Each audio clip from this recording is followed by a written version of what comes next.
ఇప్పుడు తెలుగుదేశానికి ఆ దెబ్బ జరగదనుకుంటున్నా. ఎందుకంటే ఆల్రెడీ సచ్చినట్టు అందరూ అమలు చేస్తారని అనుకుంటున్నా. అలా కాకపోతే ఇబ్బంది పడతాడు. అలా కాకుండా వీళ్ళ వల్ల అవ్వదా? సాధ్యం కాదు. రాష్ట్రంలో టీడీపీ చేసేస్తారు, అమలు చేయడం కష్టం కాదు. అది ఆ ప్రయోగం సక్సెస్ ఆఫ్ ఫెయిల్యూర్ ఎవరు చెప్తారు? ఇప్పుడు మహిళలకి నిజంగా మేమందరం రాజకీయాల్లో ఇలా వంతాడు తీసుకోవాలి అన్నటువంటి ఫీలింగు రాజకీయ నాయకులకు ఉంది తప్పించి మిగతా జనానికి ఉందా? ఉంటే మొన్న బిల్లు ఆగితే ఊరుకునేవాళ్ళ, లేదా సోషల్ మీడియాలో ఆగేవాళ్ళ? ఇప్పటికి రచ్చరచ్చ జరిగి ఉండేది కదా దేశవ్యాప్తంగా. కానీ అసలు ఎవడు పట్టించుకోలేదు. నియోజకవర్గాల పునర్విభజనని పట్టించుకోవాలా.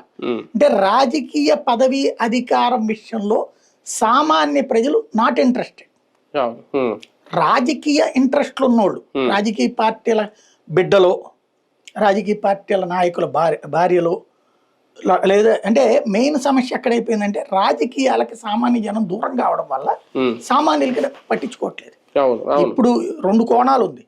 ఒకటి, ధనవంతులు మాత్రమే రాజకీయాల్లో పోటీ చేస్తున్నారు, ఎన్నికల్లో ఉంటున్నారు, రాజకీయాల్లో ఉంటున్నారు. రెండవది వచ్చేటప్పటికి రాజకీయ నాయకుల కుటుంబ సభ్యులు మాత్రమే ఉంటున్నారు రాజకీయాలు, వారసత్వాలంటే వాళ్ళ భార్య కూతురు ఇది. కాబట్టి నాకేం సంబంధం అది అన్న రూట్లో ఉన్నారు.